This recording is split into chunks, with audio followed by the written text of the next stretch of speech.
Praise the Lord, जय मसीह की। मैं हूँ बैक मेंटुटी। आज फिर करके आया हूँ आप सबों के साथ में बात करने के लिए, कुछ अनुभव शेयर करने के लिए। मेरे पास में बाइबल है और मैं बाइबल के बातों को मैं शेयर करता हूँ, प्रचार करता हूँ और सत्य के बातों को बता करके धार्मिकता के राह में और प्रेम के मार्ग में चलने के लिए सबको प्रेरणा दिया करता हूँ और सबको उत्साहित करता हूँ। मैं एक आराधक हूँ, मैं प्रभु परमेश्वर की आराधना करता हूँ। एक टूटे मन वालों को मैं उत्साहित करता हूँ और उजियाला का रास्ता मैं उन सबों को दिखाता हूँ। मैं ऐसा क्यों करता हूँ, आप सबों के साथ में ये शेयर करना चाहता हूँ। मैं आज जो परमेश्वर के वचनों को शेयर करता हूँ, मैं क्यों करता हूँ, इस बात को मैं आप सबों के साथ में बताना चाहता हूँ। आज मुझको याद आता है वो बात जो प्रभु यीशु मसीह को जब सूली पर लटकाया गया था, तब दो डाकू उसके साथ लटकाए गए थे। एक तो प्रभु को नकार रहा है और दूसरा कह रहा है, प्रभु आप जब अपने राज्य में आए तब मुझे भी स्मरण करना। और उस समय में प्रभु यीशु मसीह उस पर अनुग्रह कर रहा है और ये कह रहा है कि आज ही तो मेरे साथ स्वर्गलोक में होगा। मेरा जीवन भी ऐसा ही था, मेरा जीवन भी उस डाकू के समान था। मेरा जीवन दलदल में था, पाप में था, अंधकार में मैं अपने जीवन को व्यतीत कर रहा था और दुर्गंध भरी जिंदगी था मेरे जीवन से दुर्गंध निकलता था। इस प्रकार का हालत मेरे जीवन में था और कहीं भी प्रकाश का रोशनी भी नहीं था। लेकिन प्रभु परमेश्वर ने मेरे जीवन में अनुग्रह किया, दया किया और मुझको उस अंधकार से निकाल लाया, मुझको उद्धार प्रदान किया।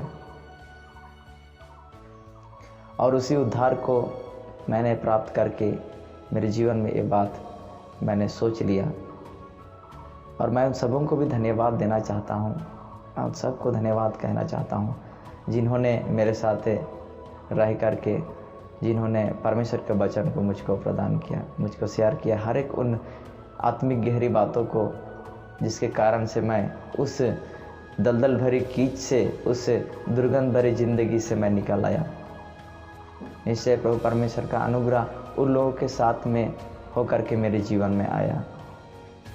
अगर आप पढ़ेंगे यूहन्ना पहला अध्याय 17 पद में, व्यवस्था तो मूसा के द्वारा आई थी, लेकिन अनुग्रह और दया यीशु मसीह के द्वारा हमारे जीवन तक पहुंची। इस बात को मैं ध्यान करते हुए मैं आज उसकी सेवा को करता हूं। पता है क्यों?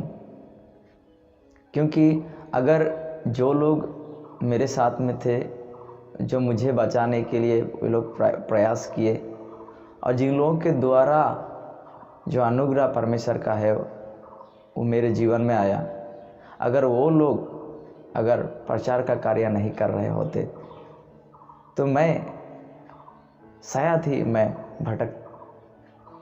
इधर उधर भटकता हुआ होता। लेकिन वो लोग प्रभु परमेश्वर की सेवा कर रहे थे, वो लोग परमेश्वर के सत्य बातों को, भेद भरे बातों को बता करके अपने जीवन निर्वाह कर रहे थे और परमेश्वर ने उन लोगों को अगुवाई किया, उन लोगों को अगुवाई करके मेरे जीवन तक पहुंचाया। क्योंकि परमेश्वर यहोवा का एक सिद्धांत ऐसा है कि भजन संहिता 107 उसका 20 पद में लिखा हुआ है, यहोवा अपने वचन को भेज करके जो जिस गड्ढे में पड़े हुए होते हैं उनको निकालता है।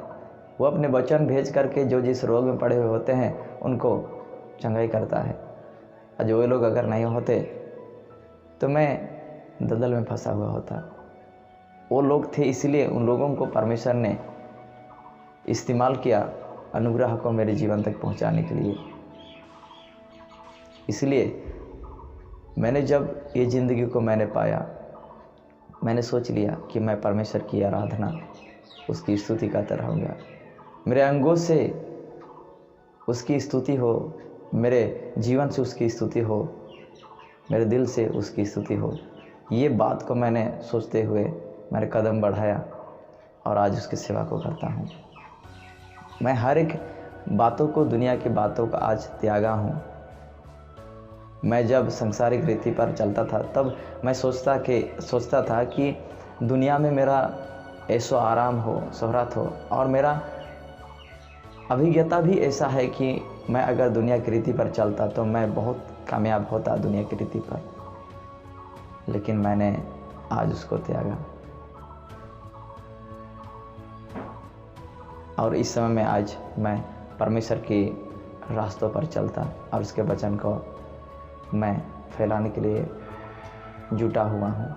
मेरे जीवन में यह दृष्टिकोण है। मैं ऐसा सोचता हूँ, अगर मैं उसके सेवा को नहीं करूँगा, धार्मिकता के कार्य को नहीं करूँगा, तो कैसे जो लोग गड्ढे में पड़े हुए हैं, जो लोग दलदल के कीच में हैं, जो लोग अंधकार में अपने जीवन को व्यतीत कर रहे हैं, उन तक कैसे वचन का प्रकाश पहुँचेगा?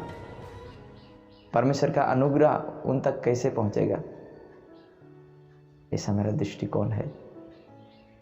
इसलिए प्रभु मुझे इस्तेमाल करे उन तक पहुँचने के लिए, और मैं उनको उन दलदल भरी कीचों से मैं निकालूं, उबारूं। ऐसे सोच करके मैं अपने जीवन को व्यतीत करता हूँ। मैं उसके वचन को ऐसा दृष्टिकोण लेकर के मैं प्रचार करता हूँ।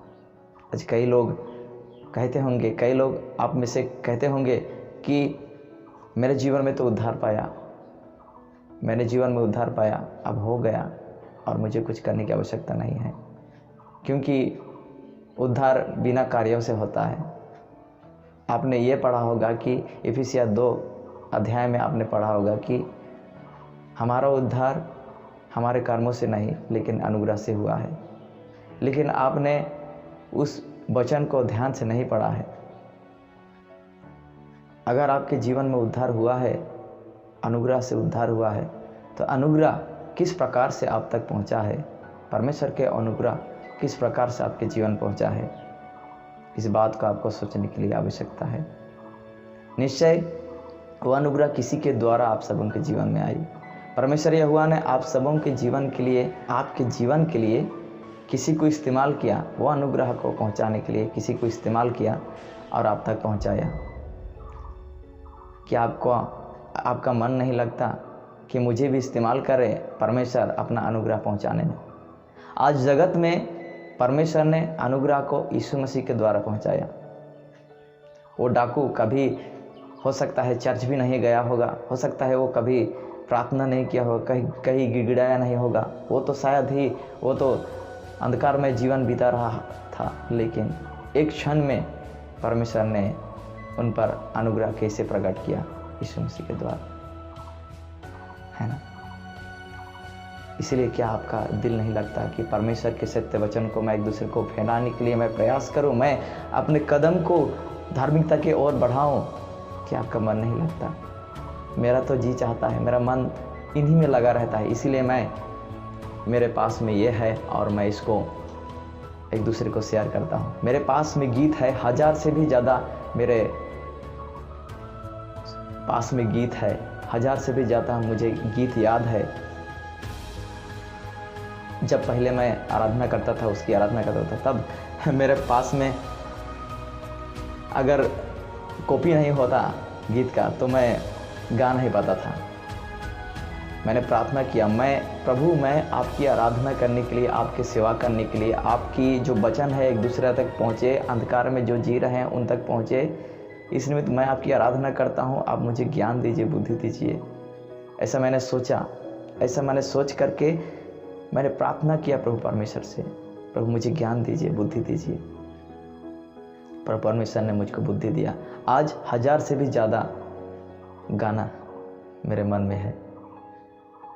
प्रभु परमेश्वर अपने आत्मा के द्वारा मुझ पर प्रकट करता है, और जब भी मैं प्रोग्राम्स करता हूँ तब कौन से गीत गाना है मुझको अपने आत्मा के द्वारा बताता है, और ये मेरे द्वारा वो अनुग्रह को एक दूसरे के ऊपर में प्रकट करता है।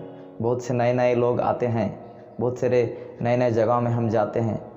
उन नए नए लोगों के जीवन में जो कभी वचन सुने ही नहीं हैं, हमारे गीतों के द्वारा, मेरे वचनों के द्वारा, परमेश्वर के सत्य बातों के द्वारा, गहरी बातों के द्वारा उन तक जो अनुग्रह का जो ज्योति है उन तक पहुंचता है, और वे तब गिड़गिड़ाना शुरू कर देते हैं और परमेश्वर से माफ़ी मांगते हैं कि हम किस पथ पर चल रहे हैं, हमको क्षमा करें। और निश्चय उन सबों के जीवन में उस अनुग्रह के द्वारा, उस कार्य के द्वारा उन सबों के जीवन में उद्धार आता है।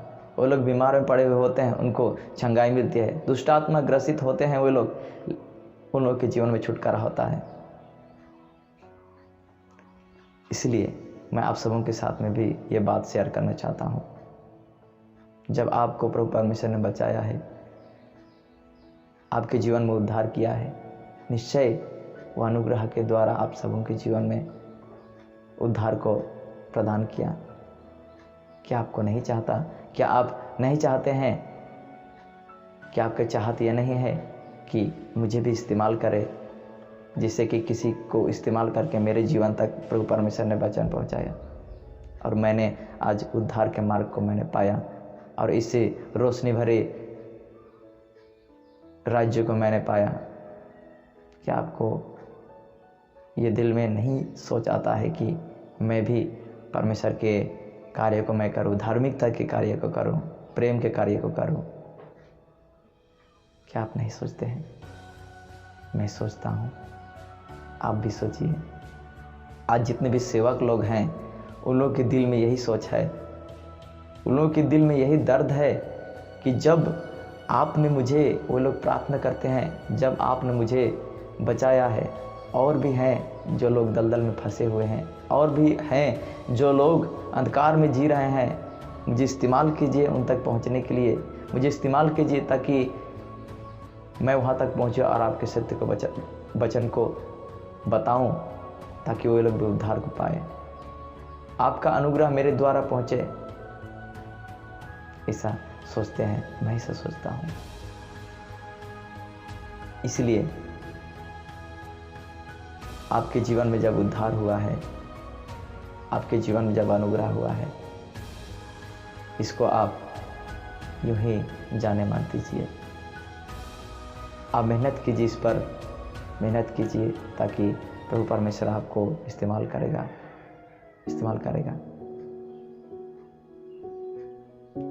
अगर आपका दृष्टिकोण ऐसा है तो निश्चय ही प्रभु परमेश्वर आज और जुगानुजुग आपके जीवन में वो आनंद को बरसाते रहेगा जिस आनंद की तलाश आप करते थे और सोचे भी नहीं हुए कि किस प्रकार वो आपके जीवन में वो आनंद प्राप्त होगा।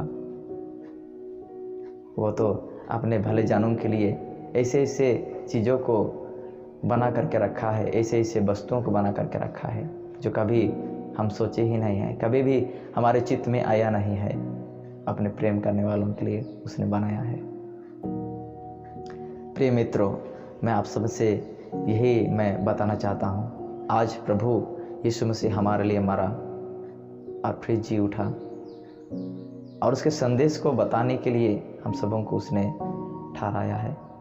इसलिए आप मनमानी ना करें, ध्यान से देखें कि आप कैसे चाल चल रहे हैं। आपको भी आवश्यकता है कि आप परमेश्वर के सत्य वचनों को एक दूसरे को बताएं, है ना। परमेश्वर की महिमा करें, प्रेम में चले, प्रेम करें, कोमलता में चले, है ना, ताकि आप सबको भी देख करके एक दूसरे का मन परिवर्तन हो। इस प्रकार का चाल आप चले। मैं ये सारे बातें आप सबों के साथ में शेयर करना चाहता था। आशा करता हूँ आप समझ रहे होंगे। जब यीशु मसीह को लोग सूली पर लटका दिए, उसके बाद में जब भूडोल हो रहा है, अंधकार हो छा रहा है, तब लोगों को रियलाइज हो रहा है कि ये निश्चय ही परमेश्वर का पुत्र था, ये निश्चय ही धर्मी मनुष्य था। वे लोग गिड़गिड़ा रहे हैं। आज मनुष्य के जीवन में ऐसा ही होता है, जब जो विषय बीत चुका होता है तब उनको रियलाइज होता है। कोई कहने वाला ऐसा एक डायलॉग को कहा है कि सूर गोले बुद्धि और बोरखुन गोले जापी, ऐसा आसामी में एक डायलॉग कहते हैं।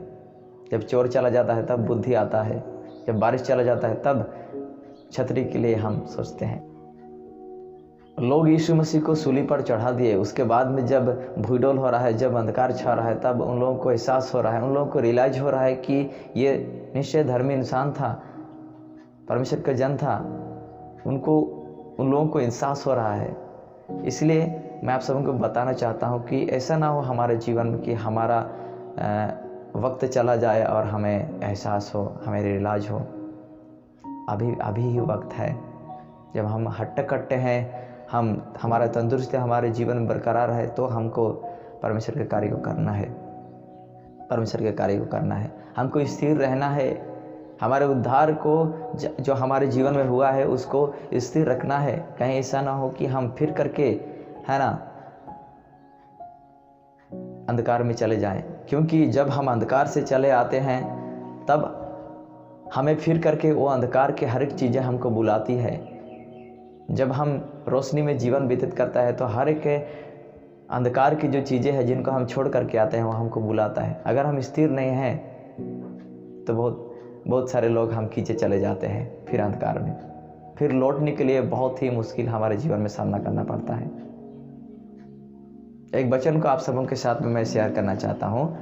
मैं बाइबल से मैं पाठ करूँगा, आप सभी लोग इसको पाठ कर सकते हैं, पढ़ सकते हैं इसको आप। इब्रानी का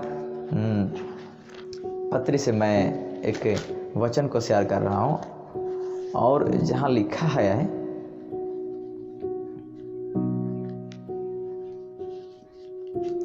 अब इस वचन को आप भी पढ़ सकते हैं। जैसे कि इब्रानी 6 अध्याय उसका अगर हम पढ़ते हैं 4 पद से नीचे, अगर हम पढ़ते हैं इब्रानी 6 अध्याय उसका 4 पद से नीचे अगर हम पढ़ेंगे तो यहाँ ऐसा लिखा हुआ है, क्योंकि जिन्होंने एक बार ज्योति पाई है और जो स्वर्गीय वरदान का स्वाद चख चुके हैं और पवित्र आत्मा के भागी हो गए हैं और परमेश्वर के उत्तम वचन का और आने वाले युग की सामर्थ का स्वाद चख चुके हैं, यदि वे भटक जाएं तो उन्हें मन फिराव के लिए फिर नया बनना अनहोना है, क्योंकि वे परमेश्वर के पुत्र को अपने लिए फिर क्रूस पर चढ़ाते हैं और प्रगट में उस पर कलंक लगाते हैं। ऐसा ही इस वचन में लिखा हुआ है। क्योंकि हमारे जीवन में जब हम उद्धार को प्राप्त करते हैं और हम ज्योति में चलते हैं तो अंधकार की हर चीज़ें हमको बुलाती है और जो कार्यों से हमको परे रहना है उन कार्यों को हम कर बैठते हैं, जानबूझकर हम कर बैठते हैं। इसीलिए हमें इब्रानिया में ये भी लिखा है कि अगर इब्रानिया हम देखेंगे तो 10 अध्याय उसका 26 पद में ऐसा लिखा हुआ है, क्योंकि सच्चाई की पहचान प्राप्त करने के बाद यदि हम जानबूझकर पाप करते हैं तो पापों के लिए फिर कोई बलिदान बाकी नहीं। 27 पद में कहता है, हाँ, दंड का एक भयानक बाट जो होना और आग का ज्वालन बाकी है जो विरोधियों को भस्म कर देगा। ऐसा लिखा हुआ है। इसलिए अगर आपके जीवन में आपने जो अंधकार से अब निकल चुके हैं, आपके जीवन में उद्धार हुआ है, तो आपको आवश्यकता यह है कि आप परमेश्वर के कार्यों को करते रहें। क्योंकि अगर आप उसके कार्यों को नहीं करेंगे तो आप हैबिट नहीं होंगे अपने आप में। आपको हैबिट करना पड़ेगा परमेश्वर के हर एक कामों को करने के लिए, तभी आप अगुवाई होंगे, तभी आप आगे बढ़ेंगे। अगर ऐसे बैठे रहेंगे तो हमारा पास्टर जी कहता है रुका हुआ पानी और ठहरा हुआ इंसान, इस प्रकार का एक डायलॉग कहता है, दोनों सड़ जाते हैं। इस प्रकार का जीवन आपके साथ में होगा। इसलिए आवश्यकता यह है कि आप मनमानी ना करें, आप अपने आप से मनमानी ना करें, वरन आप परमेश्वर के उस अनुग्रह को ध्यान करते हुए जो आपके जीवन में है, आप आगे बढ़ें, आगे बढ़ें। आप सबों के जीवन में जो जो बातों की आवश्यकता है, सारे बातें मिलेंगी, आपको निश्चय मिलेगी। आप सबों को प्रभु परमेश्वर हर्षित करेगा और आप सभी लोग आनंद की भरपूर लाभ उठाएंगे। आज मुझको एक गीत याद आता है और उसी गीत को मैं गुनगुनाना चाहता हूँ। आप लोग इस गीत को सुनिए।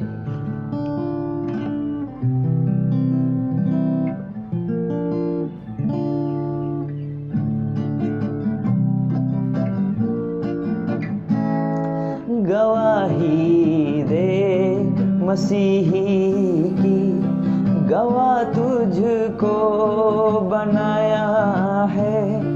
गवाही दे मसीही की, गवाह तुझको बनाया है। अगर ना दे गवाही तो तुझे क्यों कर बचाया है, तुझे क्यों कर बचाया है। गवाही दे मसीही की, गवाह तुझको बनाया है।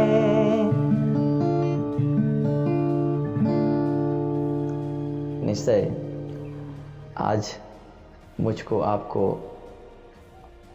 गवाह बना करके हमको खड़ा किया है। अगर हम गवाही नहीं देते हैं, अगर गवाही नहीं देंगे तो हमारा जीवन व्यर्थ हो जाएगा। एक दिन हमको इसका लेखा देना पड़ेगा। इसीलिए आत्मिकता से आप ध्यान से सोचिएगा अपने जीवन के बारे में और आगे बढ़ने के लिए प्रयास कीजिएगा। प्रभु परमेश्वर आप सबको बहुत अच्छा आशीष प्रदान करें। धन्यवाद।